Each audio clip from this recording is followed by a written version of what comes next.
పిల్లవాడు స్కూల్ నుంచి ఇంటికి రాగానే, "అమ్మా ఈరోజు టీచర్ నన్ను కొట్టారు" అని చెప్పగానే, పేరెంట్స్ ఇచ్చే రియాక్షన్‌ని బట్టే ఆ పిల్లవాడి భవిష్యత్తు ఆధారపడి ఉంటుంది. కానీ దురదృష్టవశాత్తు మన సమాజం ఎటు వెళ్తుందంటే, ఒకప్పుడు అలా చెప్తే, "నువ్వేం తప్పు చేశావురా" అని అడిగే కాలం నుండి, "నిన్నెవర్రా కొట్టింది" అని స్కూల్‌పై గొడవకు వెళ్ళే సమాజంలో ఉన్నాం. ఇక్కడ మనం గమనించాల్సింది ఒక్కటే, గురువుకి ఇవ్వాల్సిన గౌరవం పిల్లలకు తల్లిదండ్రుల ప్రవర్తన నుంచే వస్తది తప్ప, వాళ్ళంతట వాళ్ళు తెచ్చుకోరు. అలాంటిది తల్లిదండ్రులే గురువుని గౌరవించలేకపోతే, ఆ పిల్లలకి సంస్కారం ఎక్కడి నుంచి వస్తుంది? అసలిప్పుడు సమాజం ఎలా తయారైందంటే, మా పిల్లలు వెళ్ళే స్కూల్ బస్‌లో ఏసీ ఉందా? క్లాస్ రూమ్‌లో ఏసీ ఉందా? అని కార్పొరేట్ స్కూల్ తల్లిదండ్రులు ఆలోచిస్తుంటే, గవర్నమెంట్ స్కూల్‌కి సంబంధించిన తల్లిదండ్రులేమో, మా స్కూల్‌లో పెయింట్స్ సరిగ్గా వేశారా? బెంచీలు బాగున్నాయా? మధ్యాహ్నం భోజనాలు బాగా పెడుతున్నారా?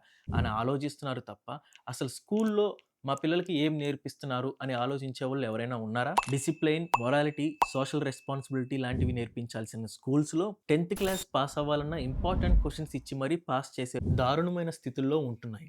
అసలు 10థ్ క్లాస్ వరకు ప్రతి సంవత్సరం పాస్ చేసుకుంటూ వస్తే, జ్ఞానం లేని ఆ పిల్లవాడి భవిష్యత్తు ఎలా ఉండబోతుంది? ఎప్పుడైనా పేరెంట్ టీచర్ మీటింగ్ జరుగుతున్నప్పుడు, మా పిల్లవాడికి మార్క్స్ సరిగ్గా రావడం లేదండి అని అడుగుతున్నారే తప్ప, మా పిల్లవాడి భవిష్యత్తుకి మేము ఏ విధంగా సహాయపడగలము? ఈ స్కూల్ పరిసరాలు బాగు చేయటానికి మేము ఏ విధంగా సహాయపడగలము? అని అడిగిన తల్లిదండ్రులు ఉన్నారా? అడగరు.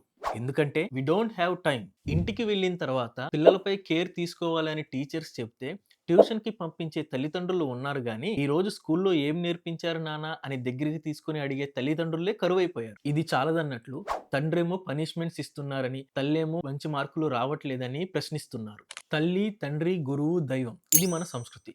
కానీ తల్లిదండ్రుల యొక్క ప్రేమ అందక, గురువుల పట్ల గౌరవం తెలియక, దేవుడిపై భారం వేసి భయంతో గడుపుతున్న రోజుల్లో ఉన్నాం. అండ్ ఇవన్నీ చాలవన్నట్టు mobile phones and western culture మన పిల్లల సమర్థతను దూరం చేస్తున్నాయి. అసలు వెస్టర్న్ కల్చర్ నుంచి చెత్తంతా తెలుసుకునే మనము మంచి విషయాలను ఎందుకు నేర్చుకోలేకపోతున్నాము? అక్కడి స్కూలింగ్ మన దేశంతో పోలిస్తే చాలా మెరుగ్గా ఉంటుంది. వాళ్ళకి చిన్నప్పటి నుంచే life skills, creativity, practical knowledge నేర్పిస్తారు. నేడు పిల్లలు తమ సమయాన్ని మొబైల్ ఫోన్స్‌తో వృధా చేయడం వల్ల వాళ్ళ ప్రతిభ, మన సంస్కృతి ఆ స్క్రీన్స్ వెనకే కనుమరుగైపోతున్నాయి. అదే తల్లిదండ్రులు సమయాన్ని పిల్లలకు కేటాయించి మన సంస్కృతిని, సమాజం పట్ల బాధ్యతని నేర్పిస్తూ మార్కులపై శ్రద్ధ కాకుండా creativity, life skills and practical knowledge నేర్పిస్తూ డెవలపింగ్ నుంచి డెవలప్డ్‌గా మారే అవకాశం మనం కల్పించొచ్చు. ఏదేమైనా కానీ ఒక్క విషయం గుర్తుపెట్టుకోండి.